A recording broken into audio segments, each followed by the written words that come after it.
Hey, everybody. Welcome back to the Outcomes Rocket Founder Stories. Saul Marquez here, and I'm so excited for our guest today. His name is Peter Axe, and he's the founder and CEO of UpScript Health, a direct-to-consumer telehealth company providing new distribution channels for pharmaceutical and medical device brands. As one of the earliest pioneers of the telemedicine industry, UpScript Health was the first U.S. company to receive regulatory approval to write online prescriptions in 2002, and they've helped develop much of the industry's regulatory framework over the last 2 decades. As we've seen, healthcare is taking a turn more on the consumer side of things, as we see companies like Best Buy in the game. The game is changing, and Peter has been changing it since the early 2000s. So Peter, so great to have you here. Excited for our interview today. Thanks, Saul. Delighted to be here. Always delighted to talk about UpScript and our story. So thanks for the opportunity. The pleasure is ours, Peter. Look, we're going to have plenty of time to unpack UpScript. But before we go there, I'd love to get to know you better, for our listeners and viewers to get to know you better. What got you into entrepreneurship, and why healthcare? So it's a great story. First off, I had a significant education, right? I was sort of an education-focused kid. So I went to undergrad, and when I finished undergrad, I went to law school. When I finished law school, I wanted more education. I went and got an MBA. And after that, I ended up working on Wall Street. And I was a Wall Street investment banker for almost a decade, tech-focused banker, private equity-focused banker.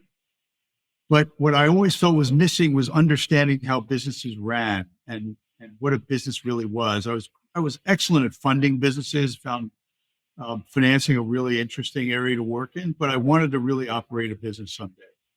So after about a decade on the street, I left and became an entrepreneur. And the first deal I worked on was I consolidated laundromats around the country, bought up 200 plus stores, or built 200 plus stores in 24 cities. Sold that asset to Credit Suisse and wanted to do more and more. And it was about the timing of 2000 when I bought everything from a coal mine to a prepaid credit card business. And somehow I ended up owning an internet pharmacy. In 2001, I acquired an internet pharmacy. So to really answer your question, I didn't pick healthcare as an industry I wanted to necessarily work in. I just saw it as an opportunity to make a rate of return on investment. And so that's how I entered. Man, super cool. I love the history, Peter. And, you're the finance guy, MD, JD, investment banking, PE. And then you're like, man, I got to get in the trenches. I gotta do this. I'm always looking to reinvent myself in certain ways as you go through my history, because and it's funny, I even think now about how to we reinvented UpScript about 6 years ago into a different type of business. So all right, this is great. This is a great. Thank you, by the way. I respect your hustle and your thirst for knowledge. And so I want to just like index this idea of redoing UpScript. But before we go there, so I want to open up that parenthesis for later. I want to ask you more about UpScript. For the benefit of all of us, we want to learn about what you do. So help educate us on what it is. So what we do is we help pharma companies bring medications direct to consumer. And we do that with our software platform and our telemedicine network that we own and operate. So what that means is, if you go shopping for a specific medication, let's say you suffer from diabetes and you're looking for a particular drug, you'll go to the website of that branded drug. And on that website, you will likely find a button that says, would you like to speak to a telehealth provider? Would you like to see if this medication is right for you? You click on that button and you're on the UpScript Health platform. What we do then is we'll have you visit with a telehealth provider. We'll have you then, assuming the provider decides to prescribe the medication, we may send the medication directly to you, or we can use another channel of distribution. But we make it really we take the entire ecosystem of healthcare and make it into a closed loop where you can see a provider immediately, decide if something's right for you, and then have it shipped to you right away.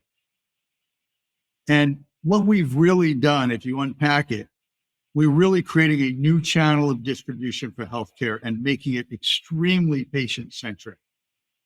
I love that, Peter. And I'll tell you, it isn't right now, and it could be better. And it sounds like you guys are doing a really great job of making this possible. So we moved to Puerto Rico, and I was trying to get, I did some blood work, and I was trying to get some medications, and it was just a hassle to get it. And then being over here is another layer on top of it, But what you're doing is big. So back in 2001, when you acquired the online pharmacy, what was it, and what did you see it as, and how is it different than what it is today? Really interesting. So in 2001, and you may not remember back to then, but there were Viagra spam websites all over the world. You were constantly being bombarded with Viagra spam websites. And the company that we acquired was selling Viagra on the internet. It was also selling a couple of other medications. It really wasn't in the spamming business, but it had built up a pretty substantial client base. I acquired the company with a vision that someday you would be speaking with your doctor on a desktop computer. In those days, there were no iPhones, by the way. So I only thought in terms of desktop computers. So within 24 hours of acquiring this business, I met with regulators and said, look, we think there's a lot broader application than just Viagra on the internet. We think you can deliver healthcare really conveniently to patients through this mechanism. And so we met with regulators literally right after signing documents to acquire the company. Within 24 hours, we met with regulators and said, we want to build a model for online care. And in a lot of ways, the regulators, they really didn't know what was happening to the world. They knew that people were selling drugs on the internet. They didn't like it. They wanted to do everything they could to shut it down. And here we were coming to them and saying, look, we're going to do this the right way. We want to work with you. We don't want to work against you. We want you to help guide us as to how we build a model. And that's what we did. We started with the state of Utah, which is where the company was based when I bought it. And we met with regulators and we opened up the dialogue that took about 14 months for us to formulate a joint consent order that said, here's the parameters under which you operate. This is the software we need to develop. It needs to be sort of intelligent software that when a patient answers a question, they need to be ported to the next question that's relevant based on the previous questions they've answered. And so we kind of had to develop some intelligent software. We had to make the protocol with our doctors very specific. We had to be able to show resumes of our doctors so patients would know who they're talking to. There were a lot of parameters that were created in that initial year. And that became the cornerstone of what is UpScript today with the ability to write a prescription on the internet. Hey, that's really cool, Peter. So back then you didn't have the virtual care component of the platform. It was just distribution. It was about distribution. It was about writing a prescription on the internet. So it was about the interaction you have with a healthcare provider that needed to rise to the standard of care that was typical in the marketplace. So if the standard of care in the state of Utah was to meet in a face-to-face visit with a physician, then we needed to be able to do a video transmission in the state of Utah to meet face-to-face with a physician and so forth. And then after Utah, we went state by state. Different states had different requirements for us. Some would say, well, you can have a phone call. Our doctors in our region prescribed simply with phone calls, so you can have a phone call. And that became another modality for the delivery of care and so on. And so what ended up happening over about a decade is states sort of subcategorized into three different general categories. The standard of care was either met with a video transmission or an audio transmission, or in some cases, neither. It could be met with simply a question set being prepared on the internet and the question set patient responding to and having the physician review that not in real time. So those became the three modalities of care. That's awesome. Super interesting approach. A lot of founders and a lot of business owners, they think about expansion and sort of where the puck is going. Some people would even say they try to direct the puck. You're directing the puck with what you do. You've been doing it for years. How do you balance, cash flow, profitability, and the money that you invest in the future? Yeah, great question. Look, the real challenge here is you're working in the healthcare industry, and the given in the healthcare industry is the safety of the patient. So if money ever becomes a determining factor ahead of that, you're lost. You've lost your soul. You cannot operate a business in healthcare. You won't have the longevity. You won't get funding ultimately, et cetera. You have to make patient-centric, and you have to be sure that safety is at the corner of everything you do. So, and that's been our mantra. And we've never focused on bottom line profits over patient safety, over patient efficiency, over the patient having a good experience. And that's the way we've operated our business. And fortunately, it's worked. We've been able to create a nicely profitable enterprise based on doing the right thing. Now, we haven't been able to chase the brass ring. We haven't been able to build a giant market cap by, putting drugs out there everywhere to be seen and generating a profit. We've seen a lot of companies do that and generate a fair amount of value. That's never been the way we've operated. We've operated thoughtfully, cautiously. We've grown slower than a lot of companies would normally like to grow. But a part of the reason why we've been able to do that is we're not funded by institutional capital. I funded the company originally, and I funded it since, and we've not really had many institutional investors. So there's not been any pressure for an exit, not been any pressure for monstrous growth. Every year we grow a little bit, we get better and better at what we do. And right now we're finding we really own the market space we're in right now because of that. That's fantastic. No, I love that. Thanks for the insightful answer there, Peter. At the end of the day, patient-centric. If we're doing that, the business will be solid and you'll get the type of capital that you're looking for, as long as you're solving those problems. And so at the beginning of our interview, Peter, you talked about reinventing.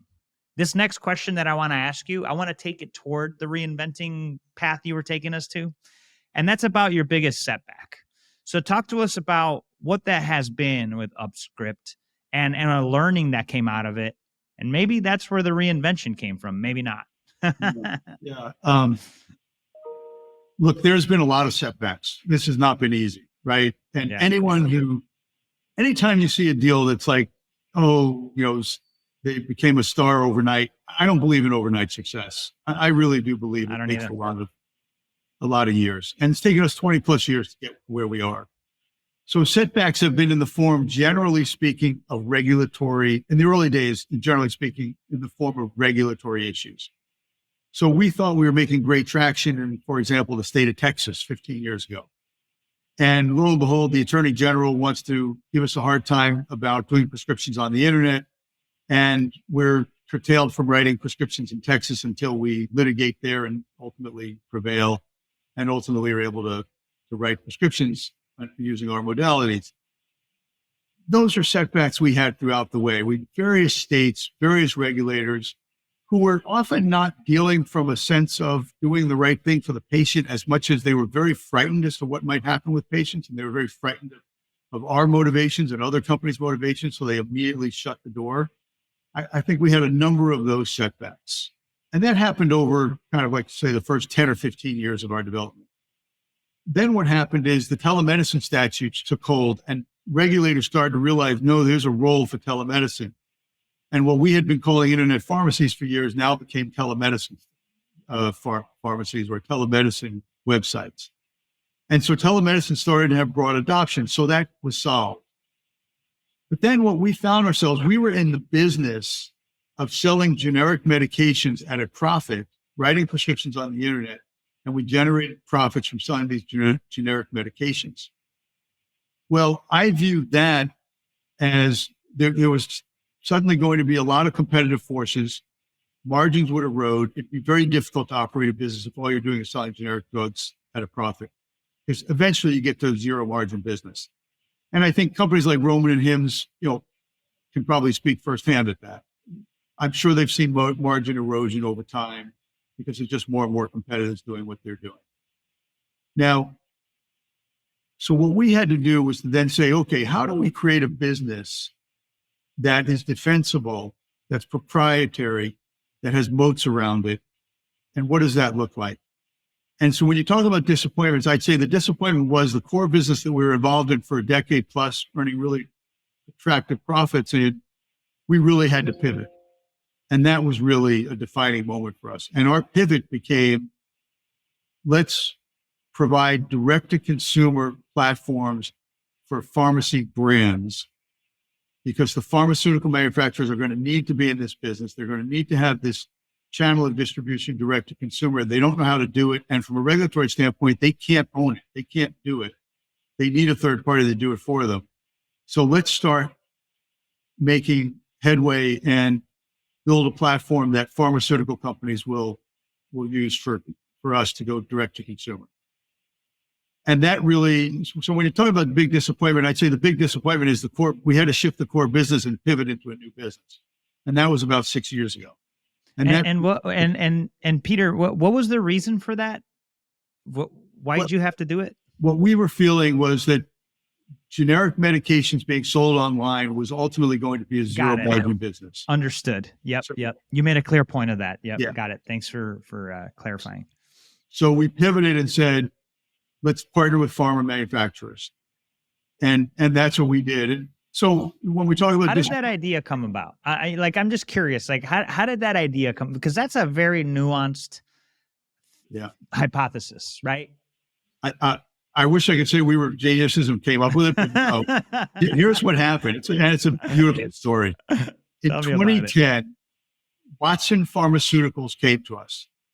And a guy named Fred Wilkinson, who was very senior, well-known in healthcare industry, he came to us and he said, Peter, I've been watching you in regulatory battles, state house to state house across the country, trying to do the right thing. We have a drug that we want to launch through you exclusively on the internet. It's called Ella. It's an emergency contraceptive product. It needs to compete with the morning after pill. And the only way it can compete with morning after pill is if we make the prescribing pattern really simple. So we want you to prescribe on the internet. So in 2010, 14 years ago now, Watson Pharmaceutical, which is the largest generics manufacturer in the world at the time, Watson came to us and said, we want to launch a drug through you. And that was the aha moment, right? We said, wow, this is a business model we like. I love it. And by the way, Peter, so what an awesome story, right? And I've heard this, the best way to succeed in business is to be in business and stay in business. Yeah, and you did just that. So did you run into this guy at a conference? Did he call you, or how did that happen? Called me out of the blue. And you have to realize, in those days, people called me out of the blue. It was usually to tell me they were going to sue me because we shouldn't ship into their state. Oh man, that is insane. Well, that was a great call. Oh yeah, you were going to say something. Go for it. Well, the extension of that was within days, Fred Wilkinson had about 20 people flown out to our offices in Scottsdale, Arizona. Our offices weren't big enough to accommodate 20 people. We had to rent office space temporarily to accommodate these 20 plus people flying in. And we sat around for 3 days and came up with exactly what we were going to build software wise to be able to sell Ella online. Love it, man. Love it. And then you put it together and you're like, we've got something here. We thought this is lightning in a bottle, right? This is a new channel. There's going to be a lot of companies that need this. It was still a couple of years later before we did a second deal that way. And it was a couple of years after that before we did a third one. But in 22, for example, we did 7 partnerships like that. In 23, we did 17 partnerships like that. And in 24, we'll do over 30 partnerships like that. Kudos. I love the exponential growth with that. And let me ask you something. Like, so you saw that this was viable. Why did it take, I mean, I don't want to say so long, but why wait so long to scale? Yeah, look, the toughest thing about healthcare is healthcare moves at a snail's pace. Yeah, and I get that. And a part of it is because because patient safety is a really important factor here. Part of it is because it's probably way overregulated. I mean, we not only have to deal with regulation of physicians on a federal level, we have to deal with regulations of physicians at a state level, 50 states. We have to deal with pharmacy rules at 50 state level. We have to deal with federal pharmacy rules, FDA rules. We have to deal with corporate practice of medicine rules, anti-kickback rules, on and on. And regulation really muddy the water for us and make things really slow and tedious. That's fair. That's fair. And sort of like the first few years was probably dedicated to optimization of processes, really getting things tight. And then like any other slowly. business. Yeah. I love it, man. No, this is so cool. I love it. Hey, these things did pair nicely. I had a feeling they would. Yeah. But you look at the business today, and we're a major channel of distribution growing every single day with people ordering medications direct from the manufacturer, in effect.